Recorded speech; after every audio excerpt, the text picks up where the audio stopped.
The next question is 11b. So you've been provided with results from a recent survey. So this isn't the survey that you're designing in this assignment, but this is just another survey and the results.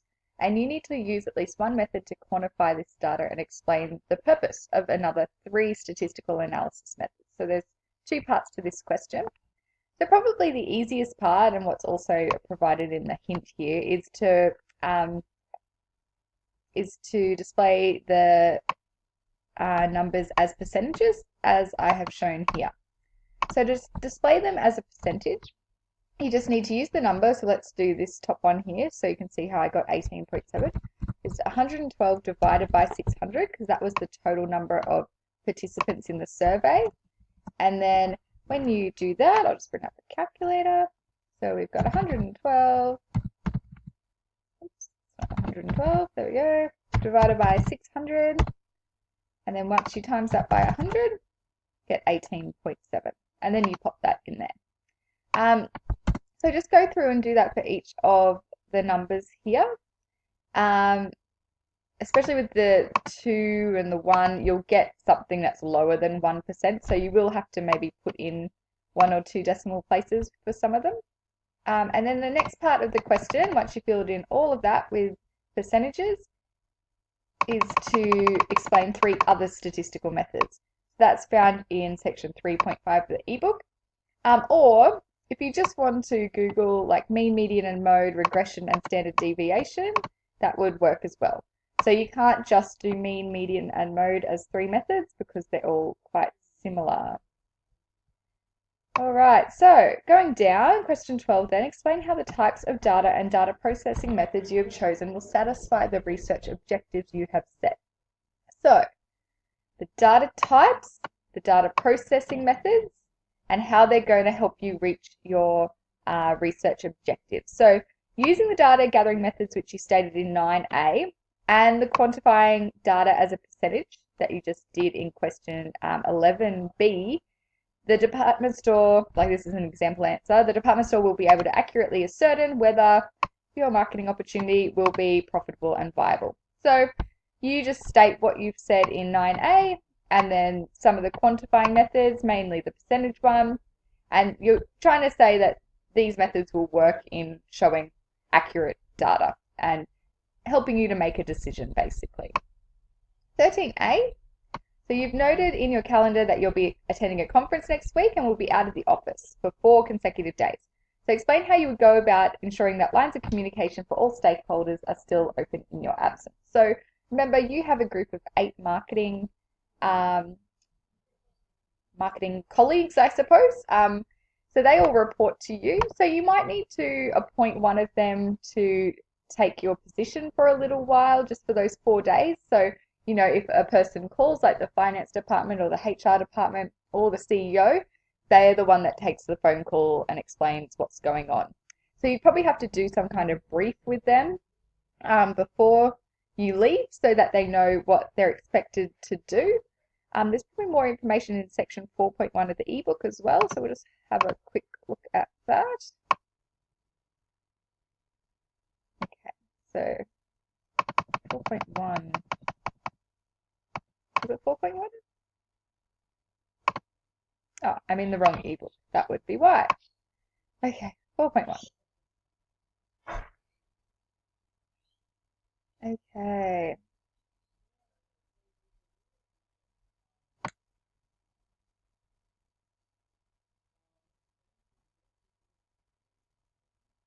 Okay, so maybe this particular one here would be good. So managers are ultimately responsible for results achieved by the team.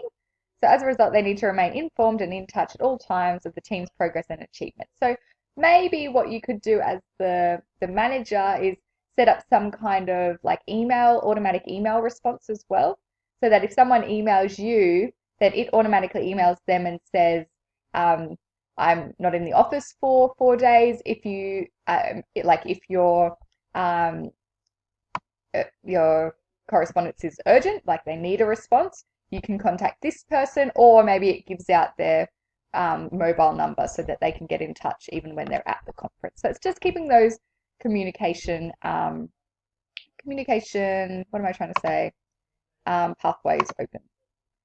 13B then is when you are given information from the CEO, it is of quite high level content and often contains information that not every member of the team needs to know. It may be of a sensitive nature or need to be moderated in its delivery to maximize the effect of the message. So what considerations could you make to undertake before you pass on information to your team? So this is in 4.2. So just under this part. So this is just about filtering the information. So not everyone needs to know absolutely every little bit of detail if it's not relating to their job. So have a look down here.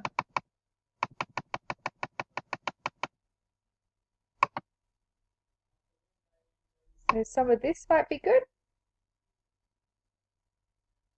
And then also this part up here. So there's a fine line between simply passing on messages and actually facilitating effective communication that fosters a high-performing team.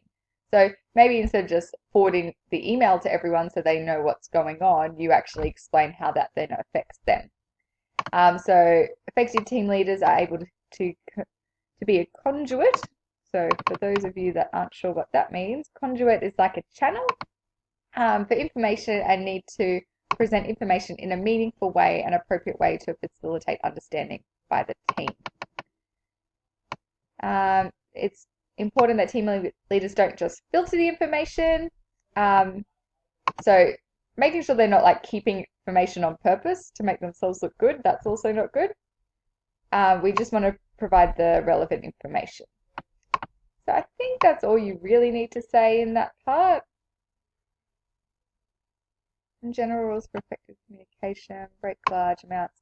Okay, here's some actual like ways you could do that. So put things into digestible chunks, link new knowledge to existing knowledge, use examples, don't just give the data, actually tell them what it means, and use the what's in it for me, what's in it for the team principle. So they're all good things to put into that question for 13B. Then 13C, when your team has raised issues of concern using the issue resolution procedure, how important is it to provide feedback on the action being undertaken or the outcome? What are the possible consequences if you don't communicate this? So let's go to section 4.3. Here we go. Okay, so issues are going to come up every now and then. Like it's one of those things that you just need to be able to deal with, but it's important to show that you actually are doing something about it as well. So all stakeholders need to be involved.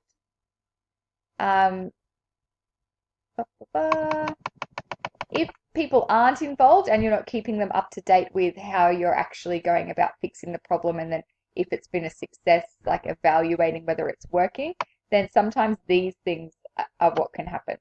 So the team might, not really be enthusiastic about the project anymore. They just, don't really believe in you as a manager or something like that. So they're the things that can happen if communication breaks down. So that's 13C.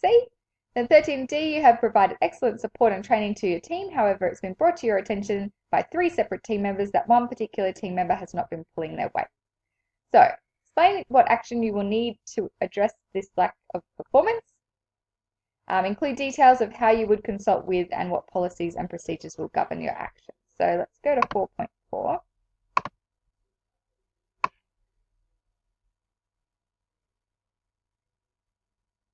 Okay, 4.4.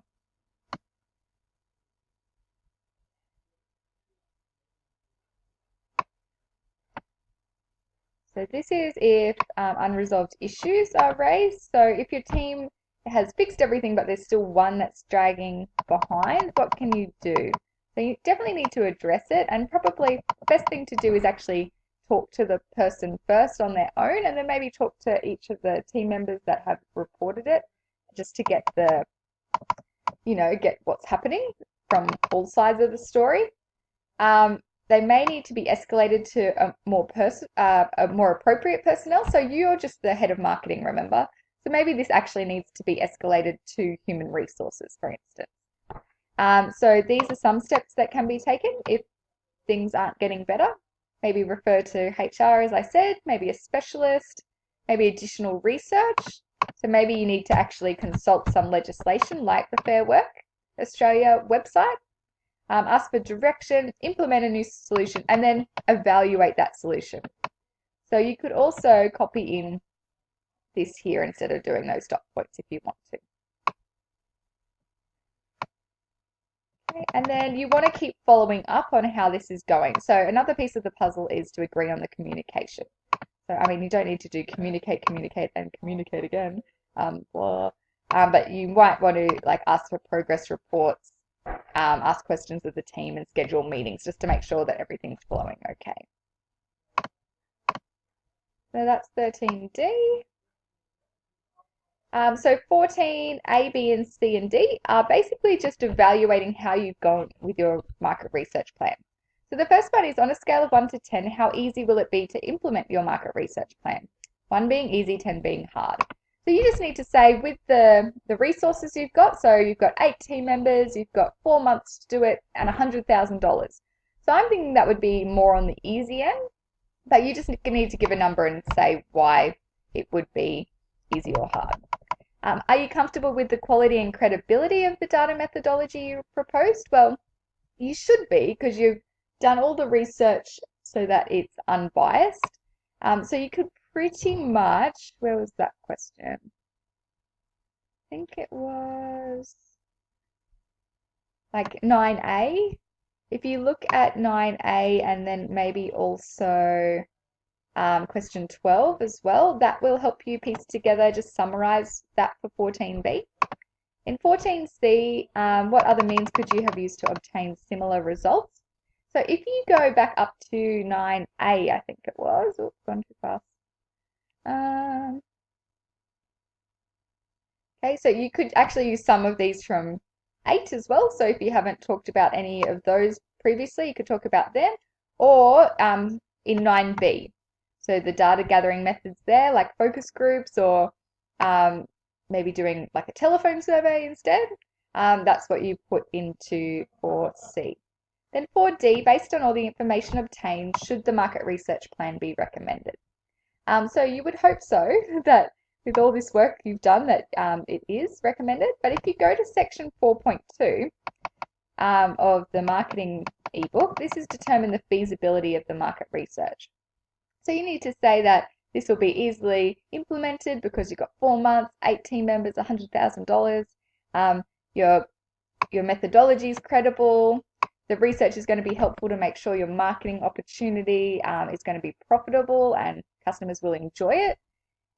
And you've ascertained that this is probably the easiest, most cost-effective method as well, rather than doing something else. So then you could even break it down into like the technology you've got, the legal feasibility, operational schedule. But I think if you just answer those few questions at the top here, that will be enough to be able to satisfy 14D. Now, the very last question to do is to write an email to the CEO giving them your final copy of the market research plan. So you've fixed up that communication plan that they asked you to do. I think it was in question 7. So you can just say in the email to the CEO, make sure you give them an email up here, and the subject is market research final. So you're just going to say that you've attached the market research plan and you've made the changes from the draft that they put through. But if they have any other questions, then feel free to contact me and I'll make the changes as soon as possible. And that is your assignment. So once you've finished, just email it through to me.